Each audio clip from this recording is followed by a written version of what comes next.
دجمن وزن و بیرا وزن و معاملت روزه بخیر چند تا ازراین و بخیر کوا مرگتا ببن با بخیر زینک زین زوفنا بوازمتش بخیر ترسیب از خسر را رسوا بیرا تو بی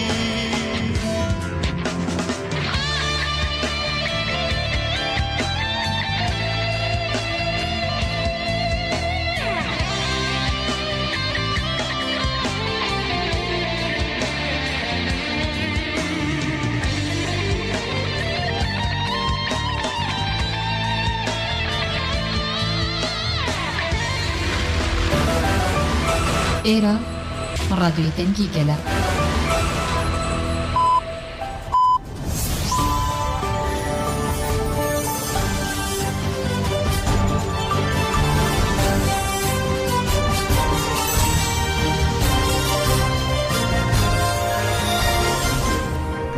Jinavindanuçyan radyoyu denge gelden başkodarın heja irusi Nisan 2024 seyşem Brüksel'e saat nehlamedede.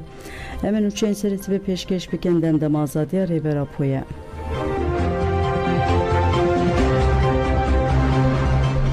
Çiğdem Doğu Gut ve Jin Dura Sıfra Roji Bicivin endama koordinasyona kejeke Çiğdem Doğu de Medya Haber TV'de Pengava Azadi Japro Calan Re Çare Seriya Siyasi Perskrekra Kurt Nırxan Gut Pengav Hertin Pevistiye Brahekemezin Enerjikemezin dibine Dagu Encam Girbe Levma de Pevajuyen Pazde Hisibatı Haşta Adare Nevroz Pevajuyen Helbejartine Yalı Bakur her yek Jivan Gaven Encam Girin ve Pengava Azadi Japro Calan Re Çare Seriya Siyasi Perskrekra Kurt Reji Takas Encam Girbe Jibu ve Divijin Dura Paradigmaya Rebertu Armanca Müsugerkirna Azadiya Fizikiya Reberapo Çalakiye Kilit Bebin Çiğdem Doğugut ve Tekoşinamede Reberti Veke Roje Hate Penasekirin Eger ve Birawe de Pevajuya Komple Navne TV'de Çalakiyen Hünlikarın Roja Metari Biken Hatın Pekanin yani Reberapo Rasteke Veli Nişandaku ve Roje sembolize buye Sistema ku Reberapo Afran diye Rastiya Tekoşine Sistema Rekhistini Hest Fikiru Hakketa ku Afran diye Mina Sıfreke ev sıfre Halil İbrahim ku Ruşlata Navin Vataya ve heye Reber Emeji Tekoşineke Mina Sıfreke Daniye Peşya Muruvaniye Mina Sıfreke Peşkeşi Gele Kurjinan Keriye em duxwazin didema peşte Çalakên xweyên xwe ser ên jinan binavê li sıfrê rojê hîn xurtir bikin divêjin li dora vê sıfrê hîn bêhtir bicivin û bibin yek li dora vê sıfrê divê em hîn bi xurtî piştevaniya hev bikin rêxistiniya xwe mezin bikin bi vê yekê re pêngava rêbertî hîn xurtir bikin Buçuk anjî mezin jin ên ciwan bi hestiyareke mezin divê li dora sıfreya rojê bicivin weke tevgera jinê em divê baweriyê dene ku divê pêngavê ji aliyê xwe ser ve hîn bêhtir bi pêş ve bibin.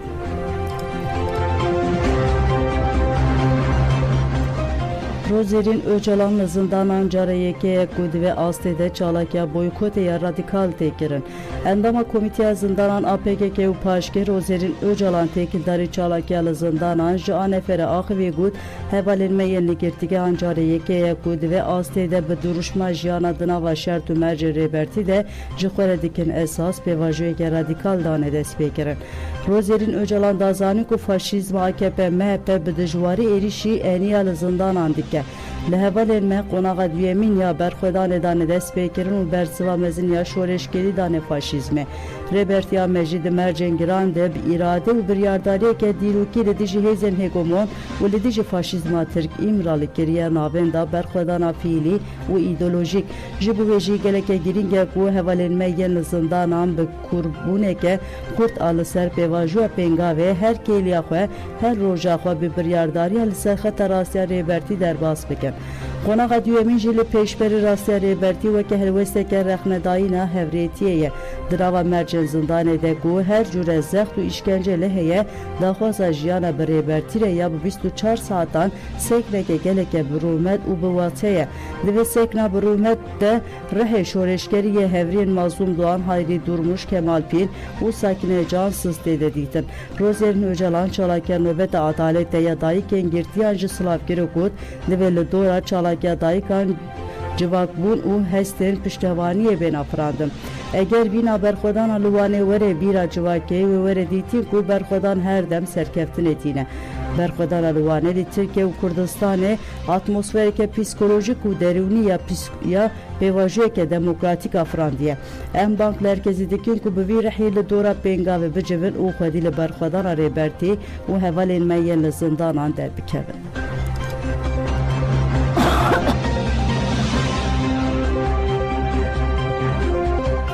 Keneke yekê Gulanê pîroz kir konserê ve bera Kongreya Netewîya Kurdistanê Keneke bi peyameke yekê Gulanê cejna karker û ketkaran a cîhanê pîroz kir. Keneke got yekê Gulanê cejna yekîtî têkoşîn û piştgiriyê ye. Cejna yekê Gulanê ya hemû xelkê Kurd û Kurdistaniyan e. Xelkê Kurd û Kurdistanî serî sedan salan e ji bo azadiyê rizgariyê jiyaneke dilşa û serbilind têkoşînê dike. Ev têkoşîn bi xwe kedeke mezin e. Lewma Kurdistanî karker û ketkarên azadî û rizgariyê ne. Ji bo wê jî xelkên Kurdistanî bi vê keda mezin û a têkoşînê cejna yekê Gulanê heq kirine. Gerîla û pêşmerge û doza mezin ya Kurdistanê ji bi fedakarina canê xwe karker û ketkarên herî rêzdar yên yekê Gulanê ne. Cejna yekê Gulanê li wan teva pîroz be. Keneke Diyarkirk û gelê Kurd îsal jî cejna yekê Gulanê di rewşeke giran de pêşwazî dike. Dewleta Tirk xwe ji êrişeke mezin re amade kiriye. Armanca Dewleta Tirk dagirkirina herîmên parastan medya û tûnekirina hemû bingeh û baregehên gerîlan e. Paşê jî Rojavayê Kurdistanê û Başûrê Kurdistanê dagir bikin û hemû destkeftiyên Kurdan tune bikin. Divê hemû partî rêxistin û hêzên Kurdistanî vê rastiyê bibînin yekîtiya xwe xurtir bikin û bi yekrêzî dijî planên dijmin têkoşînê bikin. Keneke herî dawî bank li hemû Kurd û Kurdistaniyan kir ku bi coşa Newrozê tevlî çalakên pîrozbahya yekê Gulanê bibin. Li hemberî êriş û dagirkeriyê nerazîbûna xwe bilind bikin û li tenişta hêzên parastina Kurdistanê cihê xwe bigirin.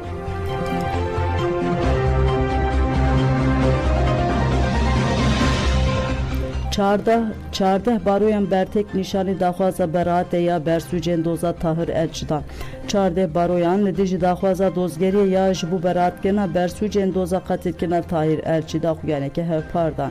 Di daxuyaniya ku bi ser navê kuştina bi kiryar nediyar nîne cinayeteke eşkere heye hat dayîn de wa hat gotin. Serokê baroya Amedê Tahir Elçî di 28 mijdara 2015 de hat qetilkirin û derbarê bersûcan de doz hat vekirin. Li danîşina 25 Nîsanê de serdozgerê Komereya Amedê mutaleya xwe pêşkêşî dadgehê kir û xwest ku bersûcên polîs bên beratkirin. Qetilkirina Tahir Elçî ku li ber dehan kamereyan pêk hat, em bûn şahîd ku heta niha lêpirsîneke bi bandor nehatiye kirin. Di daxuyanê de hat bibîrxistin ku her çend parêzer û saziyên hukûqî yên Elçî ji bo rakirina cinayetê lêpirsînên ku divê ji bo aliyên lêpirsîn û dozgeriyê ve bên kirin jî xwestine lê tu daxwaz nehatine bicih anî. Daxuyanî wiha dewam dike. Her çiqa ji bo ronîkirina qetilkirina Tahir Elçî îradeke ciddiya civakî hebe jî mixabin ev îrade di maqamên adlî û siyasî de nehatine dîtin. Weke Tahir Elçî ji digot kuştina kiryar nediyar nîne cinayeten nehatine ronîkirin hene. Em weke baroyan bi rêzdarî ji raya giştî re radigihînin ku em ê şopdarên pêvajoya heqetê bin.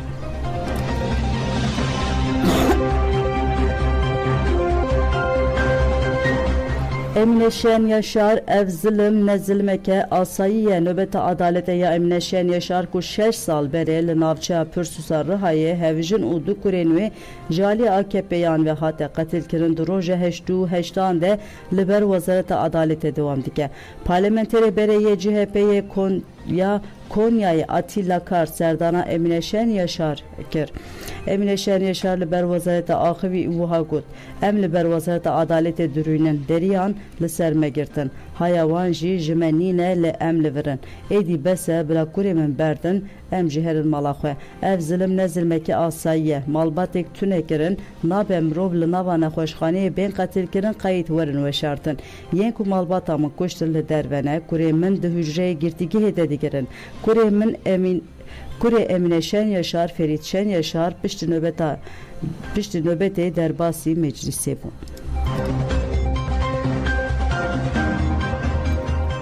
PDK nehêş rojnamavan Sileyman Ahmed bi parêzerê xwe re hevdîtinê bike 189 rojin agahî ji rojnamavan û edîtörê Rojnivîsê Sileyman Ahmed nayê girtin. Sileyman Ahmed dema ji Rojavayê Kurdistanê ve di geriya Başûrê Kurdistanê 25 Cotmeha 2023 de di deriya pêş xabûr ango Sêmalka de hat revandin ji wê rojê ve di destê PDK de ye.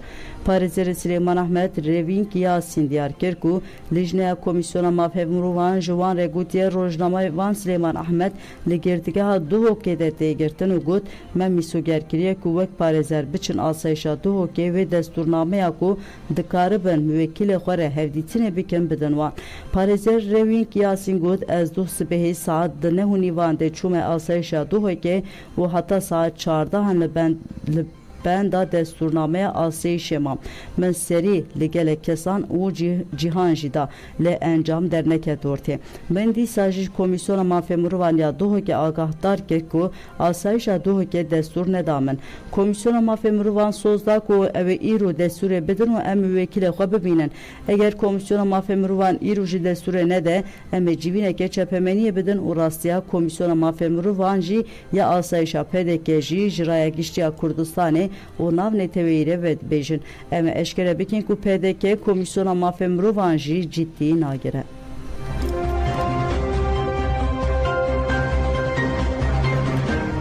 Yeneke PDK nahêle li Kerkûkê waliyên Kurd bê hilbijartin. Endamê Polîtbüroya Yeneke Şelaw Alî Leşkerî derbarê helwesta Yeneke û PDK derbarê walîtiya Kerkûkê de xuyaniyek da. Şelaw Alî Leşkerî da zanin ku partiyên Kurdistanî yên li Kerkûkê xıyanet li gelê Kurd kirine û got eger bi lîstekê hevbeş têkê tena hilbijartinê wê deme Kurd piranî bi dest bixistana. Ji ber ku PDK waliyekî Kurd û Yeneke qebûl nake. Waliyeke Arab li Kerkûkê li ser kare.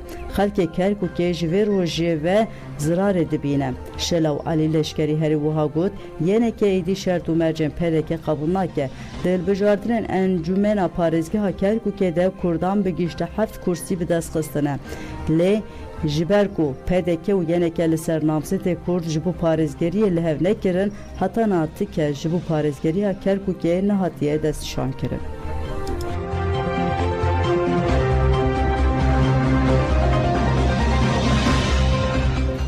Li Semsûrê navenda piştevaniya ya zarok û jinan hat vekirin. Li gundê Turuş êgiredayî navçeya Semsûrê navenda piştevaniya ya zarok û jinan hat vekirin. Navên ji hêla komeleya pêşvebirin û piştevaniyê ya gundê Turnuşê ve hatiye vekirin. Armanc ji vekirina navên de ew e ku gelek jin û zarok bên perwerdekirin. Zarokê Komeleyê Salih Yıldırım di vekirina Komeleyê de got ku xebata wan 10 salan domiya ye û piştî kedeke mezin hatiye vekirin.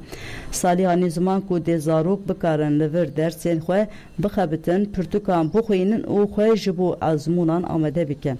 Herwa got ku jin kengê bixwazin dê bikarin mekanên xwe vekin û ji bo pirsgirêkan çareseriyan pêş bixin. Piştî axaftinan jî navên hat vekirin.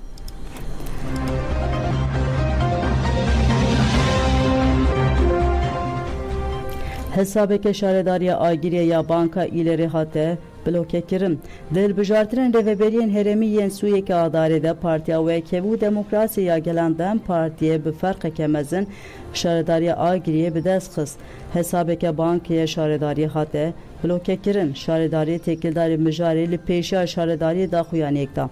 Di daxuyanî de hat gotin ku banka îlerî ji ber deynên şaredariyê yên di serdama AKP'de hesabeke wan bloke kiriye. Her vaxt diyarkirin ku 183 karkerên îşkurê şandibûn paş ve hatina girtin û makineya kar a bi pelet ku daireya teybet a bajêr hîbe kiribû jî paş ve hatiye birîn.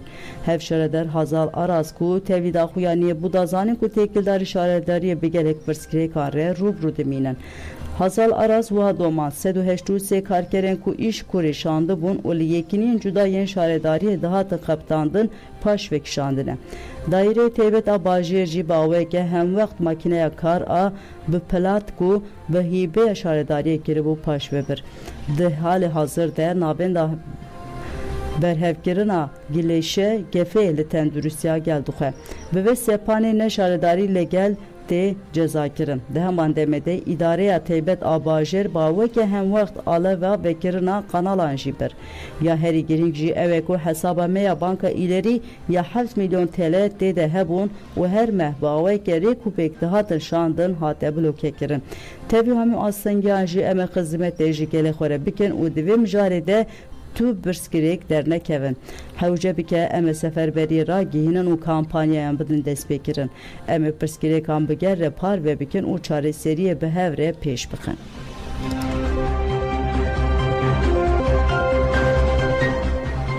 Nûçeya me dawiyê li Kenyayê bendav teqiye herî kêm 42 kes jiyana xwe ji dest da.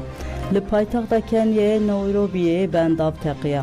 Waliyê Bajêr Susan Kîkî ji afê pere axivî wiha got. Hetana 42 kesan jiyana xwe ji destan e. Hin kesên de hene ku di nava heriyê de mane û em hewl didin bibînin.